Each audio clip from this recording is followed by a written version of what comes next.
Kolo Yesu Zembe ya tata na ngai vua Tala lelo nasangisi bana ya Congo Central, bana ya Kinshasa, pe bana ya mokili mobimba tokumisa yo mokonzi. Zambe monene boye o Zambe monene boye Zambe monene boye Zambe monene boye Zambe monene boye o Zambe monene boye Lokola zakati nanga nyoso yanga Lokola zakati nanga nyoso yanga Eya munene mama eya munene wo Eya munene wo Iyele Ale nyoso yanga ye Nyoso yanga ye Nyoso yanga ye Nyoso yanga ye Ale nyoso yanga ye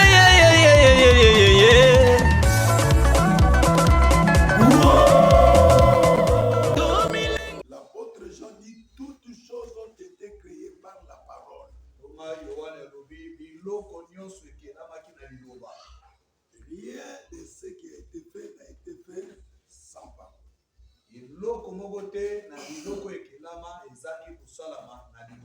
Et il dit encore, Dieu soutient toutes choses par sa parole puissante.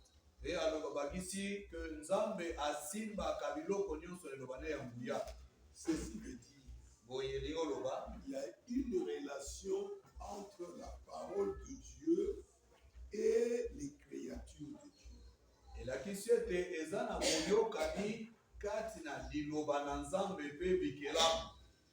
De même, nous aussi, nous sommes des créatures. Nous avons une relation avec la parole de Dieu.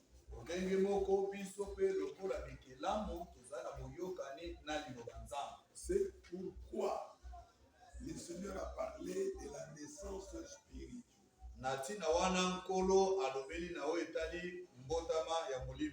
Réintégrer la création de la parole. Nous étions autrefois en dehors de la parole. On vivait comme des êtres inharmonieux.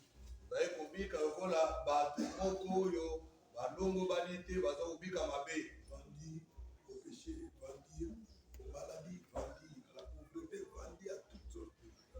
Et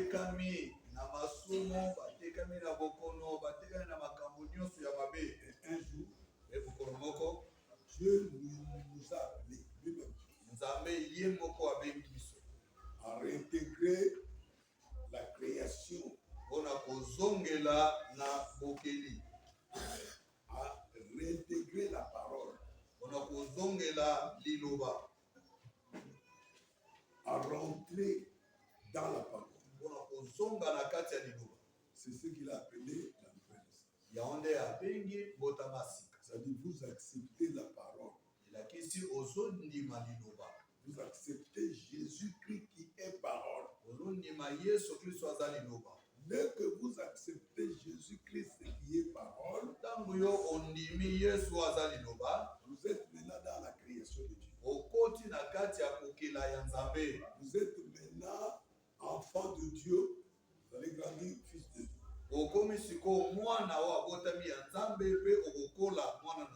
Maintenant, vous allez commencer à vivre par la foi. La foi est certaine. C'est dire la parole. Croire dans le cœur. Si vous faites ça, tout va vous obéir. Oui. Tout va vous obéir. Parce que vous êtes dans la création. Élie a fermé les cieux.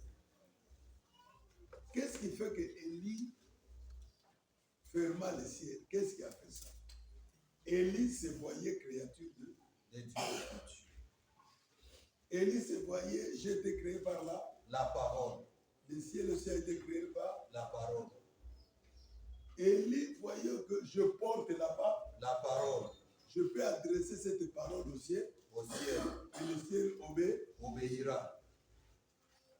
Eli azalaki mutu, azalaki ekelamu, akangaki lola. Kwani akangaki lola?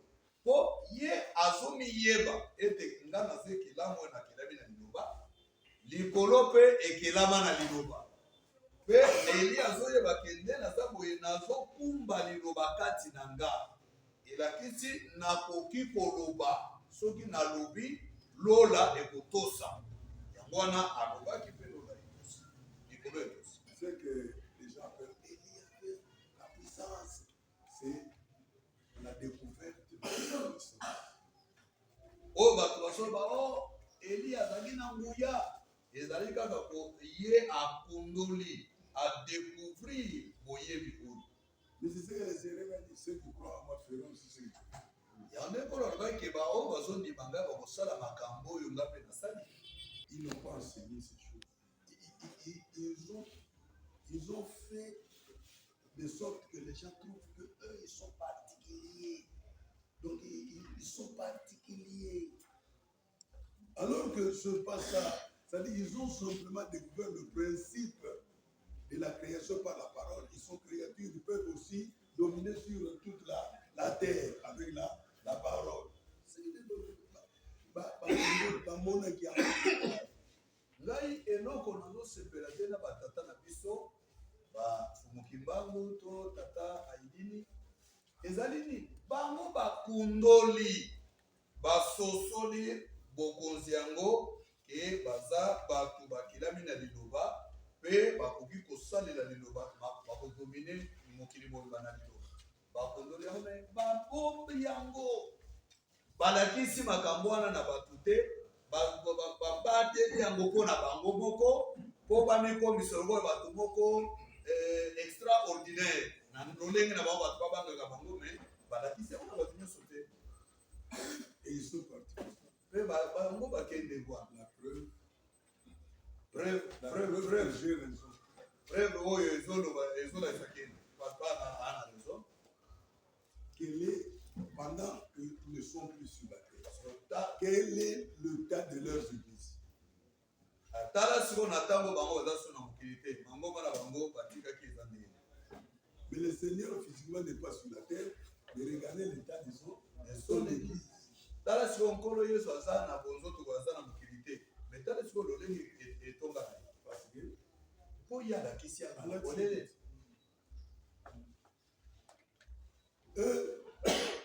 Même après le psaume, bon, je déplore ça. C'est la tristesse. C'est la tristesse. Regardez dans l'état l'église de Getikali est commis de l'autre côté va fabriquer théologie là-bas. Va fabriquer théologie là-bas, Banzambe. Pitié. Mawa. Pitié. Pendant que ils avaient une lumière très forte. Matango bango azaki na mpole mpenza makasi. Mais comme il n'a pas enseigné, Lokolo ya lakisi yango. vous allez me dire non, il n'avait pas l'intelligence d'enseigner. Non. Simon Mbango était un intellectuel. Il a fait des études. Ye atangaka. La société a gagné au salaire. Il a commis pointeur. Commis pointeur, c'est-à-dire il a un bureau. Il va à Yende Mouya au signer après Présence. Même Mundele, au côté de la bureau, il va au signer quoi. La paye, et ça, la fonction, Il y a présence. En pointage. il était l'intellectuel. Mais il n'a pas enseigné. Attends, d'ici. Tant que tu as quand il y a Tchenzela, on a les gars au Dina. Ils ont pouvoir. Il n'y a pas de ils ont été extraordinaires. Ils ont dit nous tous les Gokufa. Ponkolo à l'action de Sobo Lobby, au Tchétémété, on dit que le lobby est sur Salama. Tout ministère est va à l'îlot, frère, au comme ça, les amis, liloba wana mpe ekreye mosala ya nzambe. C'est okotika masumu wana parole. La parole a un pouvoir terrible. C'est parce que vous ne savez pas parler, certains d'entre eux.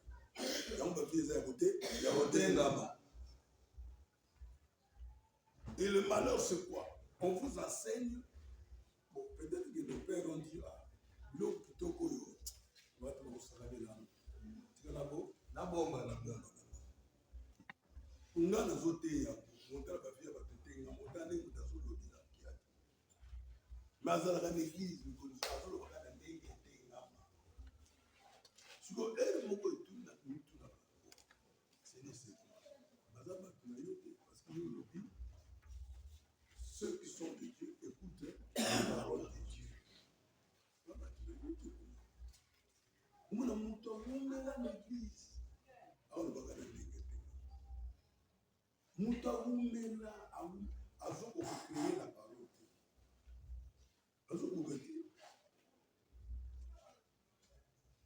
C'est quoi il faut tout tourner? Parce que dans notre création, quand on parle de création, papa, on a des termes création. La création se repose sur la parole. Ok là, et Vanni de Corona. Tout ce qui a été créé par Dieu, il l'a créé par la parole. Et il y a une relation entre les créatures, l'homme y compris, avec la parole.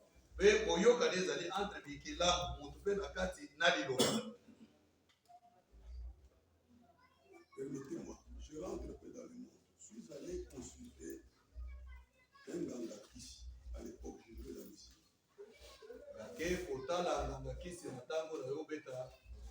Quand j'arrive,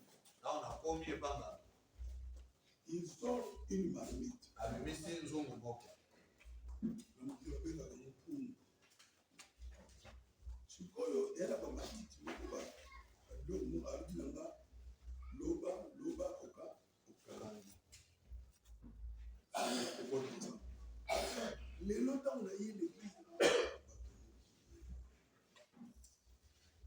L'église est trop théorique, l'église est trop morale. Dans l'église, quand la bâtiment l'âme, il y a une église, tout dans la bâtiment l'âme. Il y a tout ça, pouvoir exact. On dit qu'il y a une église pasteur abandonnée. Il y a dit que nous avons porté parole, il y a le Bouddha. Mais il y a des gens qui ont porté parole, il y a Nzambe. Il y a beaucoup de Mandoki.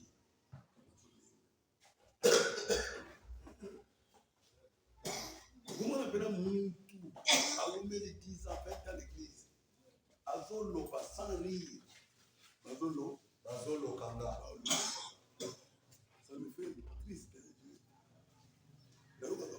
Papa, Azolo Kanga. Et ils ont des coups de monde. Amen, l'église. Amen.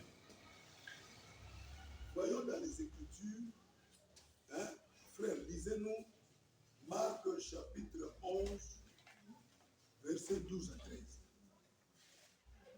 Aidez-nous, aidez-nous. Marc 11, 12 à 13. La Bible dit ceci. 12 à 13. Oui. Le lendemain, après qu'ils furent sortir de Béthanie, le figuier qui avait de feuilles, il alla voir s'il trouverait quelque chose. Et, s'en étant approché, il ne trouva que de feuilles. Suivez bien, suivez. Entendre cette histoire, il y a des contradictions. Quand vous lisez ça, il y a des contradictions. Ce n'est pas la saison des figues. Et Zanango et l'écho, il y a ma fille qui était ici. Les fruits, dans les arbres, nous avons des fruits par saison. Oui. Nous donnant des fruits en sa saison. Donc, nous étions à Botagamoma, les Lekonaïe. Mais là, c'est écrit dans cette histoire que ce n'était pas la saison des figues. Awa na kati ya makomio balobi elaki eleko ya bafigi te. Marc qui l'écrit. Marco akomia. Matthieu l'a écrit aussi. Matayo pe akomaki yango. Est-ce que ils ont écrit comme ça parce que le Seigneur lui-même a avoué que ce n'est pas la saison des figues, ou le Seigneur n'a pas parlé de ça, mais eux-mêmes savaient que ce n'est pas la saison des figues, donc lui aussi doit savoir que ce n'est pas la saison des figues. Bango ndenge bakomeli. Est-ce que ezali nkolo moto ayebisi bango ke ezali eleko ya bafigi te, to mpe bango bayebaki eza eleko ya bafigi te, ye moko mpe nkolo ayebaki eza eleko ya bafigi te. Mais contradiction, Dans la contradiction, il s'approche apusani pour chercher les filles. po aluka mbuma ya figi. Deuxième contradiction. Dans la contradiction ya mibale, Je ne sais pas si nous connaissons ce qu'on appelle les filles. Ce sont des graines. Parce que quand quelqu'un a faim, il doit être rassasié. sikoyo figi yango ezalaka nango mike mike. Okolia quantité boni po atonda po ye azalaki na nzala. Siko akolia combien po atonda. Ça, c'est la profondeur de la sagesse. Po ezali mozindo ya bwanya ya nkolo. Il avait la faim en tant que créateur d'enseigner la foi. Yaki na nzala lokola mokeli alakisa bondimi. Il est venu pour ça. Ayaki mpo na yango. Nous sommes établis serviteurs dans l'église du Seigneur pour enseigner. Batie biso basali na kati ya lingomba ya nkolo mpo na kolakisa. L'église, les apôtres enseigner. Lingomba pe bantoma bazali kolakisa. Le Seigneur avait la faim d'enseigner. Nkolo ayaki na nzala ya kolakisa. C'est une fête. Eza nzala. Enseigner, c'est une fête. Kolakisa ezali nzala. Oui. C'est une fête. Nzala ya makasi. J'aime enseigner. Nasepelaka kolakisa. Et l'enseignant, il veut que les disciples, le mot disciple signifie élève, ceux qui apprennent. Tout enseignant veut que le disciple apprenne, comprenne et atteigne le niveau. Molakisi nyonso ntango azolakisa asepelaka ke bayekoli bato bazolanda malakisi na ye ya liboso balanda yango, ya mibale basosola yango, ya misato bakoma na epimelo ya kobota sikoyo mbuma to komonisa ngo na misala. Le Seigneur n'a jamais onctionné, s'il faut utiliser ces verbes-là, je vous transmets l'onction, ça n'existe pas. Ceux qui font ça, ils transmettent les démons.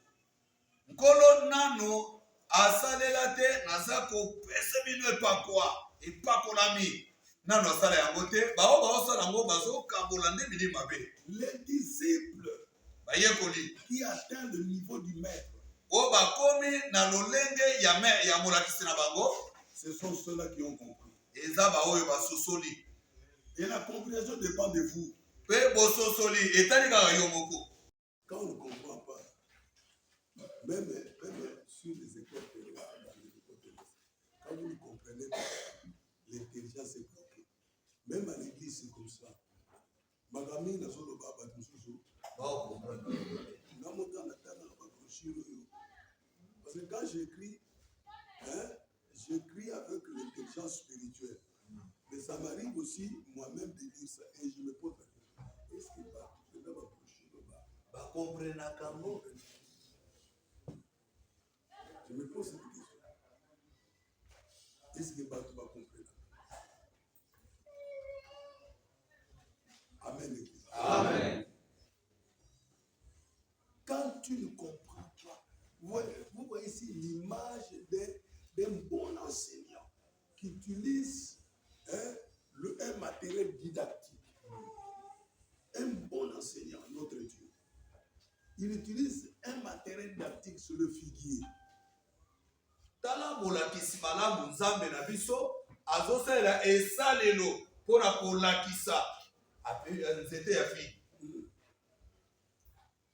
Quand l'apôtre donne des conseils à Timothée en tant que pasteur, il dit, sois un bon enseignant. Sois un bon enseignant. Donc Thomas opesa toli na Timothée po ata musani ngomba alobi na ye zala molakisi ya malamu. Tout ce que tu as appris de Oyo nyonso oyekoli epa na nga, enseigne ça à des hommes capables, s'il vous plaît. À des hommes capables qui peuvent aussi enseigner à d'autres. alobi makambo oyekoli epai na nga, lakisa ngo na bato oyo bakoka, bato bana makoki ya kolakisa ngo na bato mosusu. Ça signifie qu'il ne faut pas l'enseigner à n'importe qui. Oui, lakisi okolakisa ngo na bato nyonso te. Et lui-même, le Seigneur dit encore, ne jetez pas vos perles au pourceau. Pe ye moko alobi te bokamata bapauli te bobwaka ngo na bangulu. Peuple de Dieu, Balingami, nos enseignements, mateya na biso nous ne pouvons pas les jeter au pourceau des Togo. aventuriers. tokobwaka yango kopesa yango na baaventurier te. On ne peut pas les jeter aux aventuriers. Tokopesa yango na baaventurier te. Qu'est-ce qu'ils vont en faire? bakosalela ngo nini? Eux, ils sont sorciers. bango babandoki Ils sont fétichistes. baza bato basala bakisi Alors, moi, le bloc, ils sont là. na ntina. Allez, fils de la perdition. Il y a ce qui est donné dans le monde. Aïe, Piango. Puis, Andima, Yanga, Silia. C'est le bilan quoi, ok, non. Mais je dois vous dire, l'enseignement, quand on dit celui à qui l'on enseigne, il doit partager, c'est bien. Papa, a comprenant qu'il va leur enseigner. Quand quelqu'un ne connaît pas, so moto ayebi te il est ignorant. azangi boyebi, Il va penser comme un ignorant, il va parler comme un ignorant, il va vivre, agir comme un ignorant. lokola aza na boyebi te akokanisa lokola moto ayebi te, abandoloba lokola moto ayebi te, akobika mpe akosala makambo lokola kaka moto ayebi Et te. quand on ne connaît pas, Mpe ntango moto ayebi te, on va moissonner beaucoup d'épines. mpe okobuka banzube ebele. Votre vie sera trop compliquée. Bomoi na yo ekokota na mobulu Jusqu'au jour où vous allez comprendre, quand vous comprenez, la lumière vient. Salomon dit, l'enseignement est une lumière. kino yo kososola po Salomon alobi malakisi ezali mpole. Et il dit encore, la connaissance fera les délices de ton âme. Mpe alobi te boyebi ekosala elengi ya molema na Et le yo. Seigneur dit, vous connaîtrez la vérité et la vérité vous rendra libre. Mpe nkolo alobi bokoyeba solo solo ekokomiselo bansomi. La connaissance. Boyebi Dans l'église, on enseigne les choses de Dieu. na kati na eglise ya bazolakisa makambo ya C'est nzambe. ce que le Seigneur voulait faire. yango nde nkolo alingaki kosala. Il s'approche, apusani il regarde là. atali nzete, Il adresse la parole à l'âme. apesi liloba na nzete. Peut-être qu'un des dieux pouvait s'approcher, ou principalement Pierre qui se croyait que celui le capitaine de l'équipe, il pouvait s'approcher et décider, vous parlez à l'arbre. Vous parlez à l'arbre, Seigneur. Vous parlez à l'arbre. Ah. Vous n'êtes pas fou, vous n'êtes pas fou, papa. ndenge azopesa sikoyo liloba na nzete, ta mosusu moko ya bantoma lokola el capo ya ekipe wana ezalaki ntoma petelo akopusa mpe akolo me eza ndenge nini mobeli liboma yo ozolobela nzete nzete balobelaka ngo. Ah. Mais qu'est-ce que Jean a écrit?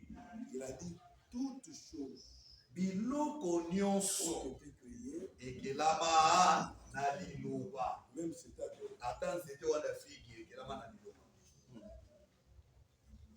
au commencement à la création. nebandeli ya bokeli Où se trouvait l'arbre appelé vous?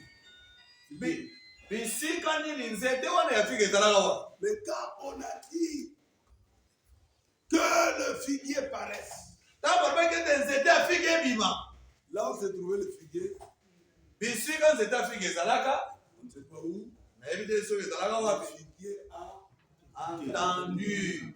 Nzete Afrique yokaki liloba. Figuier est à part. Pe nzete Afrique ebimi. Très bien. Toi aussi tu as entendu la parole. Yoko yoki liloba. Nous avons dit, nos parents ont créé le corps par la relation sexuelle. Mais le beau esprit a été créé par la parole. Bakete baboti na biso basali nzoto na ndako sanksi nzoto na bango. Mais kasi yo molimo okelama na liloba. Et dès que tu entres dans le corps, Peta bokoti na kati ya nzoto tu as une relation ozana boyokani avec la parole. na liloba ya Nzambe. Mais vous allez voir, dans notre tradition, on dit l'enfant est soumis à la parole de son père.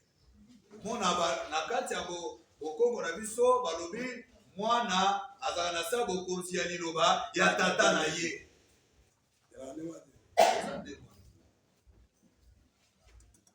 Kola Osiama, yata sinza, sala zimbu mo, simonika, tata mutazolo. Azoloba. Quand le père parle à l'enfant comme ça, dans son esprit, moi, dans une relation na liloba. Na munoko nanga liloba nanga. Domanoko nazoloba. Eko timba ifana ye. Maintenant aussi, bâtir ce flou, moyen de comprendre que pour dépendre de la parole de Dieu. Oui. Amen. Bâtir ce flou. Donc, on peut se battre bien, il faut tout ça. Mais à l'origine, il fallait beaucoup plus de la parole de la biso. L'église. L'église.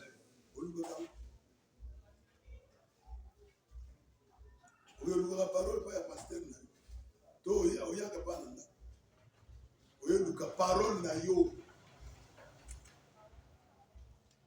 parce qu'il y a une relation entre toi et la parole de Dieu. Po boyoka lezali an kati na yo na liloba Nzambe. Na ndako na famille parole ya tata. Ezali.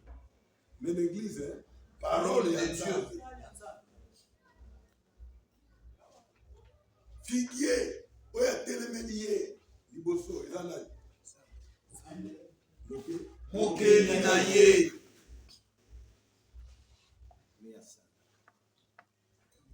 Nazo va bien comprendre. Dans la carte, moi je suis enseignant. Chose comprendre était mawa. Oya telemi baza palomi bali. Oyo nde mokili asa Asala ye. Figi telemi azuta. Siko figi azuta. Bali basala. Aliga no balagani. Ye mo wazo ye. Oui, na bimisa la banguma. Yo batbalia.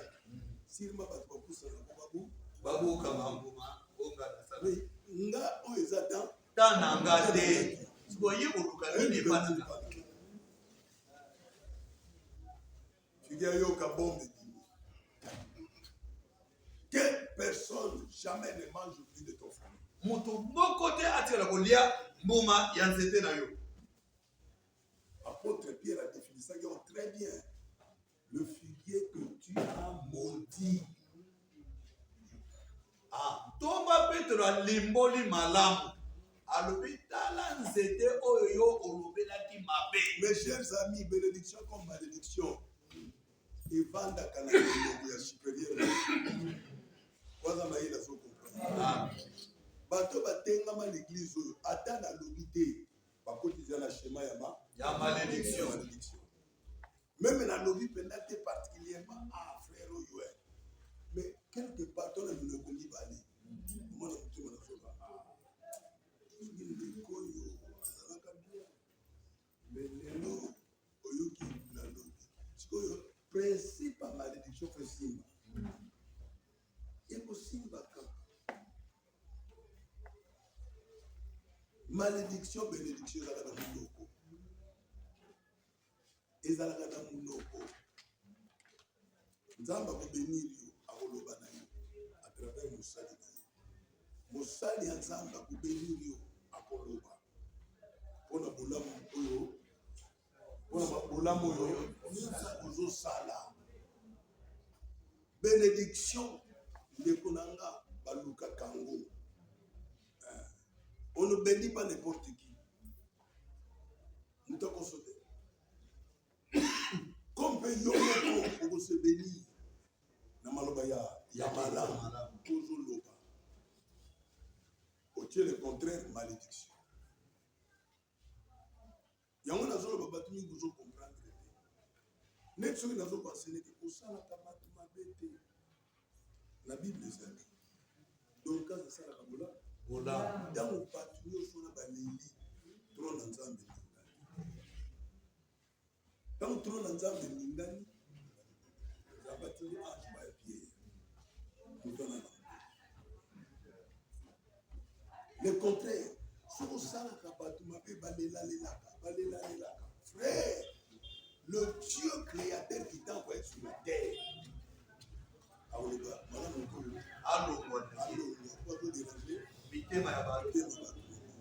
Papa, vous connaître mon secret. Par une décision du ciel, maman nous a inutile. Mais toujours pas fini. Il entend la yéte. Oui. Mais à subir malédiction pendant que ce n'est pas son temps. C'est pour dire que l'homme a la domination sur toute la terre. À dire malédiction, ce n'est pas son temps. Et Satan a été. Mais le figuier maudit. Mais laquelle est ma bête? Et la Bible nous dit, le figuier a pris la forme de la parole du Seigneur. Mais le que c'était un fille qui a su le lenge ya liloba ya nzambe obimakiwa. Le figuier a séché. C'est un fille qui est kaou. C'est ça la création. Figuier kaou. Le matin quand il passait, Pierre, s'il vous plaît, s'il vous plaît. C'est moi qui dis, c'est pas écrit. Pierre était sorcier. Pourquoi je le dis? Parce que le Seigneur, le Créateur, qui connaît le monde spirituel, un matin, quand ils sont venus au culte, Pierre, qui vient la réclamer. La réclamation signifie un droit qu'on a perdu. Le diable était réclamé, mais j'ai oublié pour toi. Un terme, hein? Satan dit, mais tu as pris mon gars. Il était avancé en grade la nuit. C'est toi qui l'as pris. Il était au bord de la mer. Il avait ce filet. Tu l'as pris. Aimez-moi mon gars. Et quand le Seigneur répond que je priais, quand il dit à Pierre, je priais pour toi, il a dit au diable que non, tu ne peux pas le reprendre parce que dès les origines, il ne m'a pas appartenu. Je l'ai créé pour être mon serviteur, chef de mon église. C'est que tant on dit que n'a pas de liponayo et la kisi ayanoli nazaboroke uta ne bandeli na bongisa kaye azala mutu nangai azala mokambi ya lingomba nanga. Mais quand le diable parlait de Judas, hein, il disait au Seigneur, tu veux là, j'ai mon gars là-bas, il va te trahir. J'ai mon gars là-bas, il va te vendre. Le Seigneur répondait, c'est pour ça que il a été créé. Pour na kaya Judas, ça t'a rappelé bandolo ba onkolo. Nana mutu nanga n'équipe na yo. Mutu nanga azakuna ye wana mutu oteka yo. Ye wana mutu obonza yo penza, abo livre yo. Nkolo pa bandolo ya eza solo. Eza nango po na tina wana nde akelama. Ya wana soyi na chai pembe. Là il va voir. Il va chercher à changer le cœur. À m'accepter dans son cœur. Et moi-même, je vais lui donner le pain de la sorcellerie. Parce que la sorcellerie vient de moi. L'arbre devient l'image, c'est moi qui l'ai mis dans le jardin. na kati elanga. Celui qui va me trahir est ici avec nous. Ah, moto akoteka nga aza elongo na biso awa. Pierre Sissot. Kolo. Un homme bon comme toi. Moto malamu lokola yo. Mais qui va le faire? Nani akosala ngo awa? Nani akosala ngo awa? Oye nde capitaine. Tu veux le tuer. Na koboma ye. Oye mopanga ezalaka pembeni. Okosala na Pierre te. Aza toujours na lichette na ye. Bon. Alors Judas, il sentait des fois ses pensées venir. Il se met. Il fait semblant de faire. Yuda sisiko ayoki ndenge moto epeli na kati ya salle.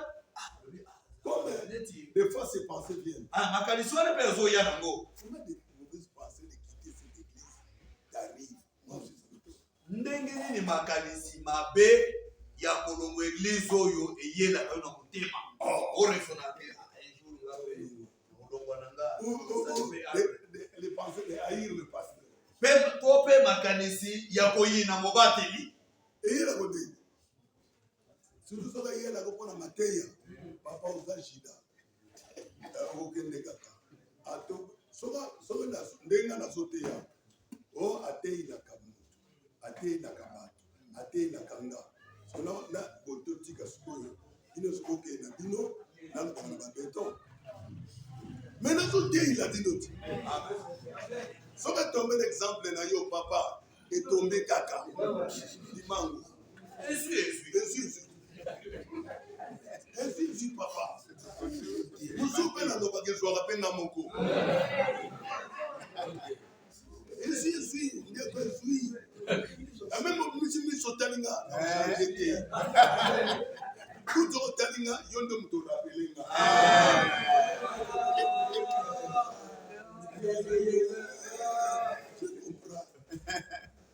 On le vend de nous simplement. Papa, mais on a quand vous comprenez ces choses facilement, c'est ça la vie. Quand vous êtes sur le macambo, na pété bon moyangwana. C'est lui le Seigneur de le péage. Il y a mon colo moto akamata ni papé sur le chita. Après ça, on peut sauter quand le chita. Na misu bogomona okula lingaji te na monde mulimi azongisi na kindoki kwa amoni alinga bongo na motema ma petit yanti te ko yima be na mala ya société na sala yo ko na ndengwana Bible lobi tant ka Judas le liborana Satan akoti kati. C'est ça. Bandeko, tout vient de Dieu. Cette grâce que Dieu a, c'est Dieu. Amen. Et maintenant, l'arbre maudit devient un matériel didactique pour une leçon de foi. Dans ce qu'on sait, il mabe et comme le cola exemple pour y côté il a bonimi. Ayez foi en Dieu. Je vous le dis en vérité. Si quelqu'un, le terme quelqu'un signifie n'importe quoi. Il ne dit pas que si l'un de mes disciples, si l'un de ceux qui ont abandonné le monde, non, il dit quelqu'un, le terme quelqu'un signifie n'importe qui. Alors, soki moto, alobi que soki moko ya baye kolinanga, soki moko ya bana na nzambe te, ali soki moto elakisi n'importe quel. Dit, alobi, dit, alobi. Mes chers amis, j'ai visité le monde païen, j'ai été avec le politicien, j'ai été avec les généraux, des militaires. Je vous rassure, ils savent parler. Balingami, nazaki na bato ya mokili, nazaki na bato ya politique, nazaki na bato mapinga, basoda, bayebi koloba. Ils savent parler comme le Seigneur a fait. Bayebi koloba ndenge kolo azola kisa. Ils ont la foi. Bazala kondima. Aucun militaire ne va à la guerre en croyant qu'il va rester là-bas. Non.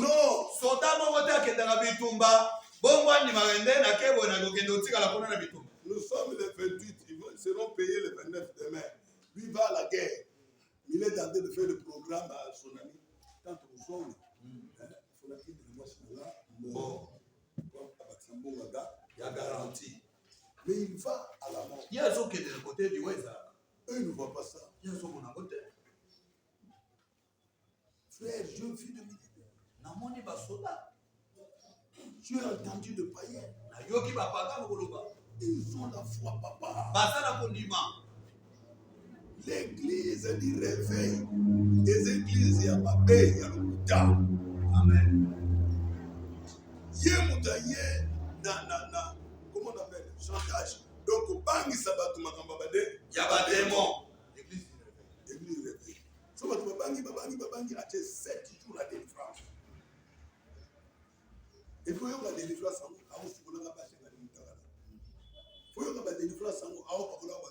Mafuta. L'église a réveillé. C'est une église affermée. Les églises, il faut qu'on cambe. Qui toi dit bien? Missionnaire, il y a pendant 15 minutes. Mais pas qu'au peuple, ils savent les démons contrôlent. Les démons surveillance. Les démons surveillants, les démons commandants, les démons. Ils sont Bambowan. L'église a réveillé, pas ventilier. Ba pasteur, mingi église a réveillé, ba tangati. Ba foyou. Soit disant la bomolini, mitema. Yezoki, akitema. Babanda kana ba wenze. Alléluia. Yelo malamu. Avec il m'a fait 3 fois, nous tenons à palier à tirer. Babanda tia bambo. Bakabudi bamvelo. Na wenze. Bakongoli mbongo, baina mwanda kusiga bakutana. Babando discuter. Au jour là, le bail au pesa na 200,000. Mais le dollar est petit. Adi, dans la banane ministère yo ça. Ministère nini ya hôtel na Congo. Un jour à toute place. Azana, il n'est pas envoyé. A dit d'abord l'évangile était. Aïe bien le côté. Abani vous fabriquer maté. Avec une conférence côté accueilli. Avec une conférence côté accueilli soso. Bitango na tangola. Asa ko lokota.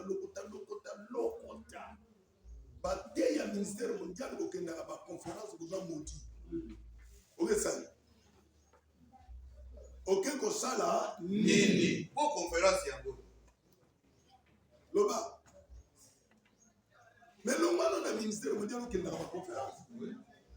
O batanga ba livre ko za moti. Ba brochure bele mais là on a jour mo. Yo mo dolingo yeba. Là on va se monter. Dans l'église à bien. Vous voyez combien de pasteurs à venir. Là-bas on a amené des victoires. On va y solliciter les basala. On a dit non. On a dit non, ma frère. Bon, ngai côté ya biloko na venir wana nana musu besoin de biloko ko centre nzamba pesi ko na ba bana o bana bino amen siko aloke ko tanga livre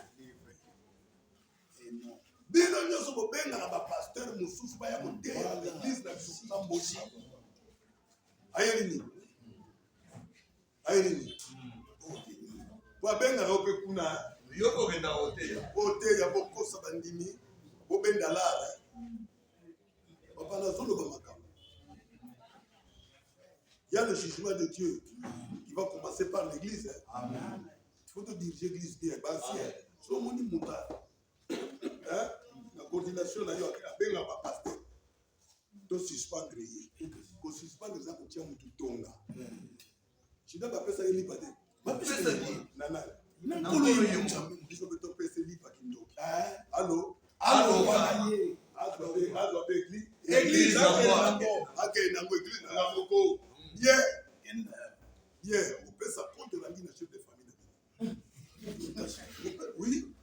Je le dis dans le bango, parce que les gens ne comprennent rien. Le jour du jugement, je me lèverai devant le Seigneur. Papa, mon toit, ça qui vient. Il y a un autre personne qui est suspension. Mais tu y es bâti. Si ma copine, ça est libre par la suspension. Moi, il y a beaucoup. À Okoti, il y a yé. Il y a un c'est tout. Parce que l'église, l'ordre, quand on a approché le mot, il y a ordre dans l'église. Ça n'a ordre, papa. Bandit pose un ordre. Papa, est-ce que vous pouvez témoin de Jéhovah? Oui, vous témoin de Jéhovah. Papa, on a mis ce barrière. Oh!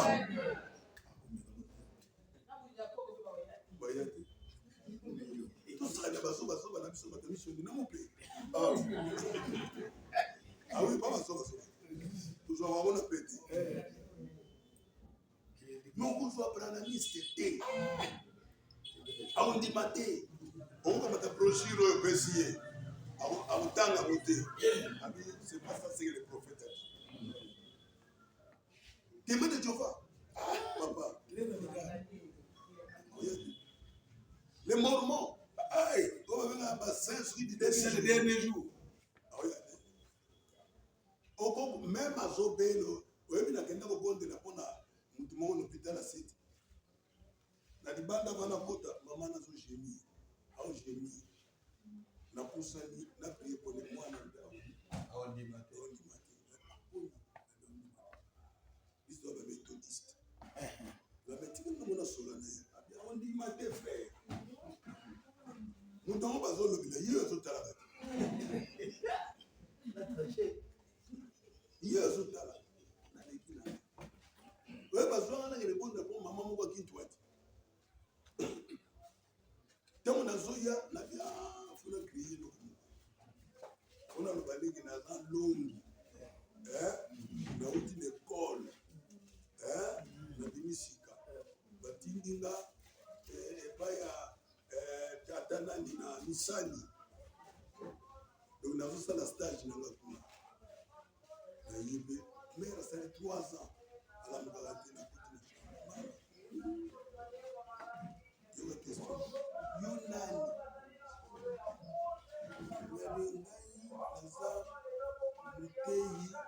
Yunani. La stage na misali. Et pas y a ta toilani.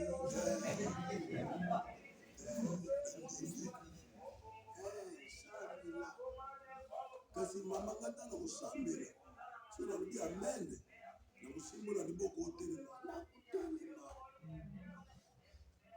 yani kana bandela kumba limbana amona na banda ulote chesi baba kuimba ukute binite ali amen mama tere mabera vous voyez pour convaincre même il est malade et il manque. Mes chers amis, l'église c'est pas peu de choses, l'église c'est pas de la mort. Église c'est ça et l'on va péter, église c'est ça peut m'assaluter. L'enseignement que nous donnons. À la question tu as dit qu'on fait ça, c'est la profondeur. Il y a un peu sindo. Regarde. Le figuier a séché. C'est un figuier de chaos. Le Seigneur donne l'enseignement. Qu'on a fait ces malades. Il dit, si quelqu'un dit, mais ce qui me alobi. Si quelqu'un dit, ce qui me alobi, la bouche contient un pouvoir. Monoko azana bokunzi. Le païen crée par leur bouche. Bapakana bakelaka na minoko na bango. Par la bouche, tu peux créer ton bonheur. Par la bouche, tu peux créer ton malheur. Na monoko kokela omengo na yo, na monoko kokela malheur na yo. Si quelqu'un dit à cette montagne, soki moto alobi na ngomba, oh de toi, longwa wana, va dans la mer. Kende na ebale. Ça dit la foi. Ondima, eza biloko mibale. Ça commence par la bouche. Ebandaka na monoko koloba odubi. Élie a dit il n'y aura pas de pluie pendant 3 ans. Eli alobaki mpona kobeta te mpona misato. Élie a dit Seigneur, que le feu descende. Eli alobaki nkolo tika moto ekita. Et le feu descend. Mpe moto ekitaki. Parce qu'il y a une relation entre l'homme et la nature et les créatures à travers la parole. Po boyokani ezali entre motu na bikelamu na nzela liloba. Amen. Amen. Partout tu iras. Bisika nyonso okende.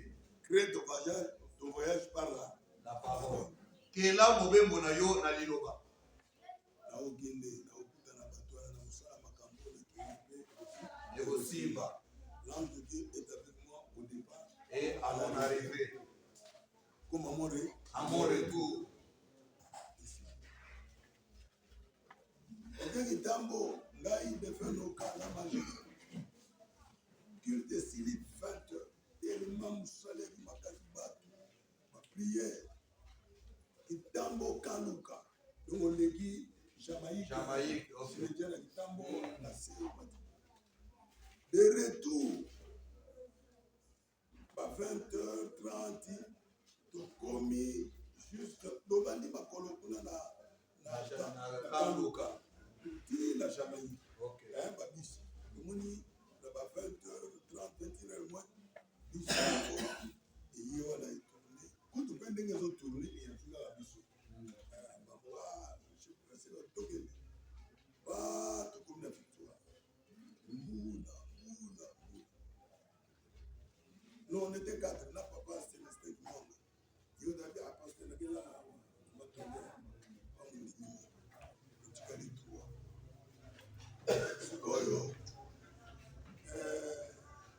La maman, femme mariée, a dit bon, Faut s'inquiéter. c'est qui pas mérité.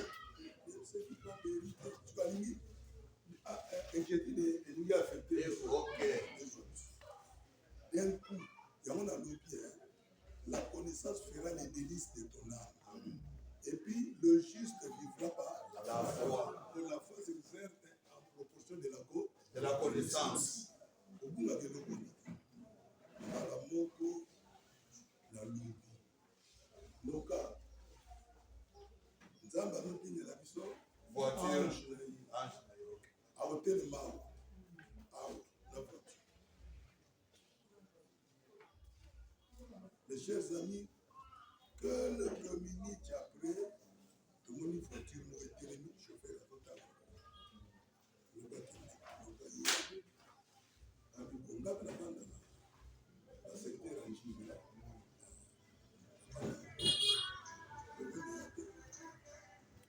On peut s'en attendre. Le gars, il est sous le nez. Hein? Sous le nez. Attends, 10 000 à 9 000 à 8 000. Bon, c'est le cas. On peut savoir 8 000 à Tibou à 5 000. 9 000. Donc, le gars, il a vu, viens, le gars, qui te dit. Bah, le gars, là, on est dans la scène. Fakita na boulevard, Il y a quel tukali biso de na majimel tokoti tokomi la Sainte-Thérèse. Chauffeur, est-ce que vous tika biso te na mafoko vous êtes nous là combien c'est le foutu c'est le précis 9 000 tiawa awa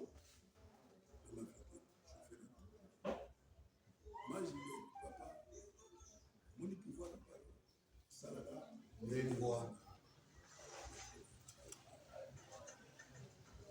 papa, ça paraît simple, comme si ce n'était pas réel, c'est comme si ce n'était pas vrai. Et ça, le col est déjà soloté. Je quitte Mbatsa Congo, Nazoya Louf, chef à Defa ya Mbanza Congo. Il y a province du Zaïre. Yemutu, François, les qui a fait ma vidéo coopérée, il y a na Yas. Yas. Bah, la côte. Il y a avec la Jeep, la RAV4. La RAV4, ok. Yas, c'est le loco, ok. Lui était là. Bah, frère, pasteur. Moi, je n'ai pas gagné, ça fait 1 mois. À 14 heures. Hein? Moutoumon, A libéré. Oui, frère. Dans la terre, on sera la prière. Moutoumon, à 14 heures. À libérer. Bien aimé, il y a la parole de foi, il y a la parole prophétique. Mais là, on a fait ce conseil. Loukaka parole naï. Amen. Et là, on a dit ça, il n'a pas. Parole. Et parole, on a dit. Nima yango. L'orgueil ne te payera pas. L'orgueil est foutu. Ndeko. L'histoire là, loup, chef à la négocier Na immigration.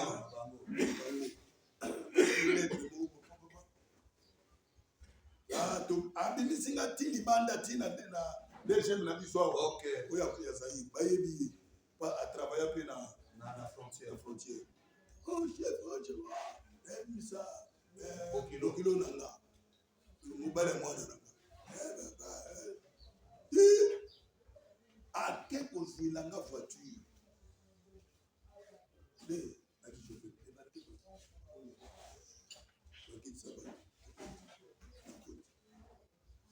vers Selemba ou 22 heures. La moni frère wana Abe. avant numéro pas. Oh papa. Ndeka olobaki la kimba mo pe la defa. Na vandi libanda. Na ozela kaka 14 heures koka. Na 14 heures pe na ko mutuka bimi kuna. Na teni ya defa.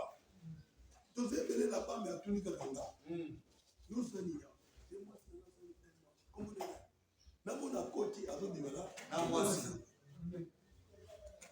Ça paraît simple. Les autres dans l'école a pété. Frère, moi je vais vous dire ceci. Vivez dans le naturel, puis aussi dans le surnaturel. Vivre dans la carte de makamuna ndenge ya boye, vivre la peine na makamuna ndenge ya Voyons aussi l'opération des anges.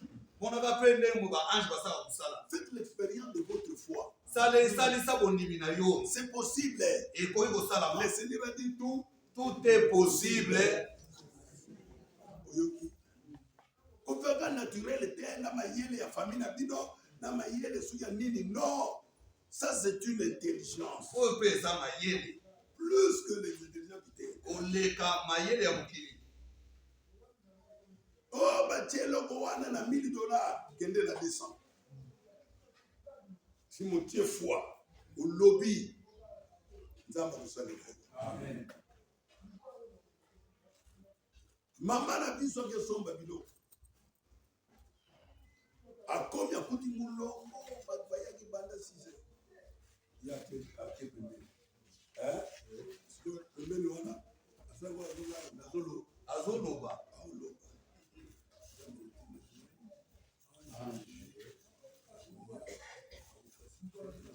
Nasomba.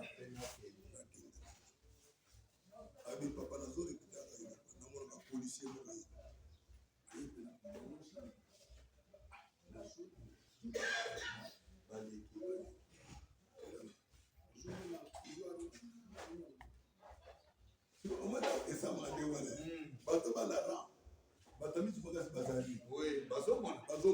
Batimbeli.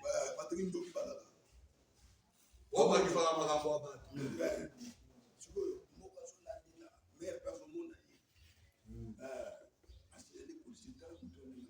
Azotala biso.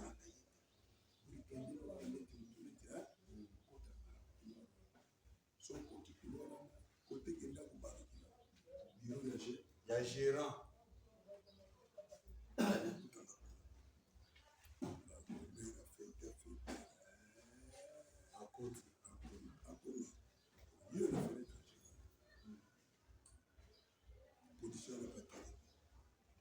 sikoyo le ya bato bamonaki ye ekomi tour na ye c'est azoloba makambo ya te Oui. Ya gérant. sikoyo